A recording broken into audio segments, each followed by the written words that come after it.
सावी zoom मराठीमध्ये मी सावी तुमचं खूप खूप मनापासून स्वागत करते. आज मी तुम्हाला पोह्याचे पॉपकॉर्न बनवून दाखवणार आहे. मला 100% खात्री आहे की ही रेसिपी तुम्ही याआधी कुठेही पाहिली नसेल आणि कधी बनवली देखील नसेल. हे पॉपकॉर्न करायला खूप सोपे आहेत. तळल्यानंतर चारपट फुलतात आणि खायलाही तितकेच खमंग कुरकुरीत लागतात. चला तर मग आता वेळ न घालवता पटकन रेसिपीला सुरुवात करूयात. पण त्याआधी नेहमीप्रमाणे छोटीशी रिक्वेस्ट आहे. रेसिपी तुम्हाला कुठल्याही क्षणी थोडी जरी आवडली तर रेसिपीला लाईक आणि चॅनलला सबस्क्राईब करायला अजिबात विसरू नका. सुरुवातीला एका मिक्सिंग बाउलमध्ये आपल्याला 1 वाटी पोहे काढून घ्यायचे आहेत. पोहे चाळून स्वच्छ निवडून घेतलेले आहेत. आता यामध्ये आपल्याला भरपूर पाणी घालायचं आहे आणि हाताने चोळून 2 ते 3 पाण्याने हे पोहे आपल्याला स्वच्छ धुवून घ्यायचे आहेत. कांदे पोहे बनवण्यासाठी जे पोहे आपण वापरतो ना, त्याच पोह्याचा इथे मी वापर केला आहे. तर तुम्ही पाहू शकता पोहे मी स्वच्छ धुवून घेतलेत. आता पोहे भिजण्यासाठी यामध्ये आपल्याला भरपूर पाणी घालायचं आहे. तर तुम्ही ते पाहू शकता पोह्याच्या वरती भरपूर पाणी राहिलं आहे, एवढं यामध्ये आपल्याला पाणी घालायचं आहे. कारण हे पोहे भिजण्यासाठी आता आपल्याला रात्रभर साईडला ठेवून द्यायचे आहेत. आणि हे पोहे भिजवण्यासाठी सुरुवातीलाच आपल्याला मोठ्या भांड्याचा वापर करायचा आहे. कारण पोहे भिजल्यानंतर खूप जास्त फुलतात तर हे भांडं छोटं पडतं. आता यावरती झाकण ठेवून पोहे रात्रभर आपण भिजण्यासाठी साईडला ठेवून देऊयात.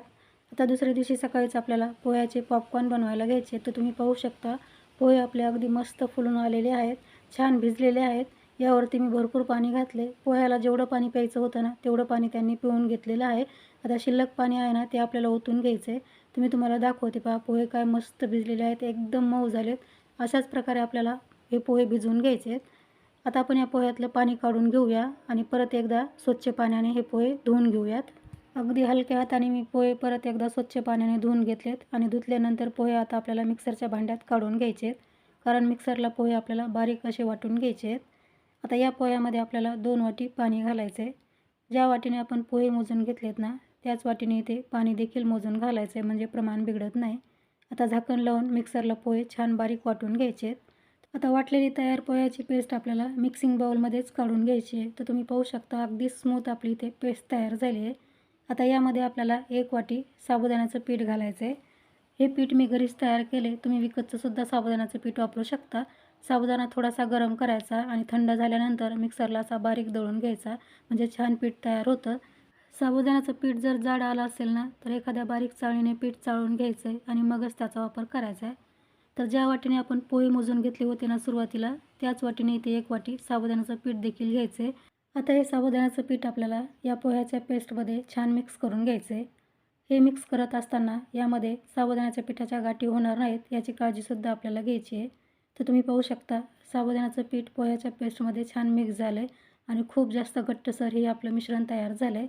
आता तयार मिश्रण आपल्याला ज्या भांड्यामध्ये शिजवून घ्यायचं आहे ना लगेच त्याच भांड्यामध्ये काढून घ्यायचं आहे. आता परत यामध्ये आपल्याला 2 वाटी पाणी घालायचं आहे. सुरुवातीपासून ते आतापर्यंत आपण यामध्ये 4 वाटी पाण्याचा वापर केला आहे. तर पुढेसुद्धा आपल्याला पाणी लागणार आहे. तोपर्यंत आपण 4 वाटीच पाणी यामध्ये घातलेलं आहे. आता आपल्याला हे पाणी यामध्ये चांगलं मिक्स करून घ्यायचं आहे. तर तुम्ही पाहू शकता मस्त इथे आपली साबुदाणा आणि पोह्याची पेस्ट तयार झाली आहे. आता ही कढई लगेच आपण गॅसवरती ठेवूयात. आता गॅसवरती कढई ठेवल्यानंतर परत 1 वाटी पाणी घालायचं आहे आणि गॅस चालू करून फ्लेम आपल्याला सुरुवातीला फुल ठेवायची आहे. सुरुवातीला आपण गॅसची फ्लेम फुल ठेवली ना तर ही पेस्ट लवकर गरम होईल आणि शिजायला लागेल म्हणून. आणि याला आपल्याला असं सतत हलवत राहायचं आहे जेणेकरून ही पेस्ट खाली लागू नये. तर आता आपण 2 ते 3 मिनिटे सुरुवातीला फुल गॅसवरती याला शिजवून घेऊयात. 4 ते 5 मिनिटानंतर तुम्ही पाहू शकता मिश्रण आपलं शिजायला लागलं आहे आणि हे गरम झाल्यानंतर खूप जास्त घट्टही झालं आहे. तर हे शिजण्यासाठी आपल्याला यामध्ये आणखी थोडं पाणी घालावं लागणार आहे. तर इथे मी परत 1 वाटी पाणी घेतलं आहे, पण ते संपूर्ण पाणी न घालता फक्त अर्धी वाटी पाणी यामध्ये घातलं आहे. आता हे घातलेलं पाणी आपण यामध्ये मिक्स करून घेऊयात. आता मात्र आपल्याला गॅसची फ्लेम ना मीडियम ठेवायची आहे आणि मीडियम गॅसवरती ही पेस्ट आपल्याला अगदी छान शिजवून घ्यायची आहे. ही पेस्ट शिजण्यासाठी आपल्याला 20 ते 25 मिनिटे लागू शकतात मीडियम गॅसवरती. आणि आपल्याला याला असं सतत हलवत राहायचं आहे जेणेकरून पेस्ट आपली खाली लागू नये. आता ही पेस्ट मी छान शिजवून घेते आणि मगच तुम्हाला भेटते. तर 20 ते 25 मिनिटानंतर तुम्ही पाहू शकता मिश्रण आपलं छान घट्टसर झालं आहे आणि मस्त ट्रान्सपरंटसुद्धा झालं आहे. असं मिश्रण झालं की समजायचं मिश्रण आपलं छान शिजलेलं आहे. तर पाहू शकता अगदी मस्त याला चकाकी आली आहे. अशी चकाकी आली की समजायचं आपलं मिश्रण छान शिजलं आहे. आणि आपण जे 1 वाटी पाणी घेतलं होतं ना टाकण्यासाठी त्यातलं अर्धी वाटी पाणी शिल्लक राहिलेलं आहे. फक्त अर्धी वाटीच पाणी आपण यामध्ये घातलं आहे. तर पाणी घालताना आपण इथे नॉर्मल पाण्याचाच वापर केला आहे, गरम पाणी यामध्ये घातलं नव्हतं. आता हे पाणी आपल्याला लागणार नाही म्हणून मी साईडला ठेवलं आहे. तर ही पेस्ट आपल्याला घट्टसर हवी आहे. त्यासाठी खूप जास्त पाणी घालण्याची घाई करायची नाही. थोडं थोडं पाणी लागलं तरच यामध्ये घालायचं आहे. तर इथे आपल्याला टोटल आतापर्यंत 5.5 वाटी पाणी लागलेलं आहे. आता यामध्ये आपण चवीसाठी म्हणजेच अर्धा चमचा मीठ घालून घेऊयात. आता 1 चमचा यामध्ये मी चिली फ्लेक्स घालते. चिली फ्लेक्स नसतील तर तुम्ही इथे हिरव्या मिरचीचा सुद्धा वापर करू शकता किंवा हिरवी मिरचीसुद्धा तुम्हाला घालायची नसेल तर सरळ तुम्ही ते लाल तिखट यामध्ये घातलं तरीसुद्धा चालेल. आता मीठ आणि चिली फ्लेक्स आपण यामध्ये छान मिक्स करून घेऊयात. आत्ता मी गॅसची फ्लेम एकदम लो ठेवलेली आहे कारण मिश्रण घट्ट झालं आहे. घट्ट झालेलं मिश्रण लगेच खाली लागू शकतं. म्हणून आपल्याला गॅसची फ्लेम कमी करायची आहे आणि हे घातलेलं साहित्य यामध्ये छान मिक्स करून घ्यायचं आहे. तर तुम्ही ते पाहू शकता मीठ आणि चिली फ्लेक्स आपले यामध्ये छान मिक्स झालेत. आता लगेच आपण गॅसची फ्लेम बंद करूयात. आताच आपल्याला पॉपकॉर्न बनवायला घ्यायचे नाहीत. हे मिश्रण थोडंसं थंड होऊ देऊया आणि मगच आपण पॉपकॉर्न बनवायला घेऊयात. तर 10 मिनिटानंतर तुम्ही पाहू शकता मिश्रण आपलं छान घट्टसर झालं आहे आणि थोडंसं थंडही झालेलं आहे. असं थोडं थंड झाल्यानंतरच आपल्याला पॉपकॉर्न बनवायला घ्यायचे आहेत.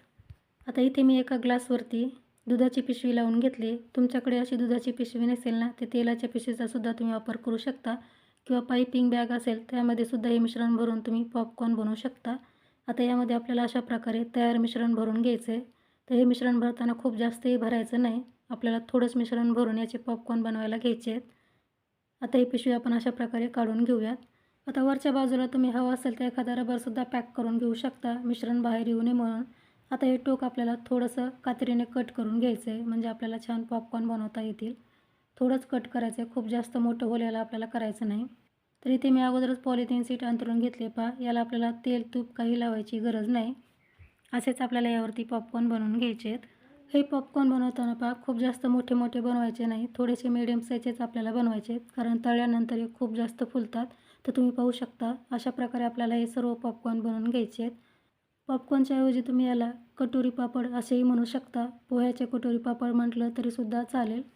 या अगोदर तुम्ही पोह्याचे वेगवेगळ्या प्रकारचे पापड बनवून खाल्ले असतील पण पॉपकॉर्न पापड कधीही बनवले नसेल तर एकदा नक्की ट्राय करून पहा.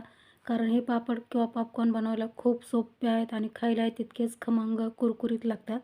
आता अशाच प्रकारे आपण राहिलेले सर्व पॉपकॉर्न बनवून घेऊयात.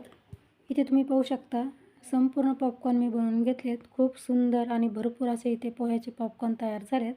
आता हे पॉपकॉर्न तुम्ही फॅनखालीसुद्धा वाळून घेऊ शकता आणि उन्हामध्ये सुद्धा वाळून घेऊ शकता. तुमच्याकडे जर ऊन येत असेल तर 2 दिवसामध्ये हे पॉपकॉर्न छान वाळतात आणि फॅनखाली जर तुम्हाला हे पॉपकॉर्न वाळवायचे असतील ना तर थोडेसे जास्त दिवस लागू शकतात.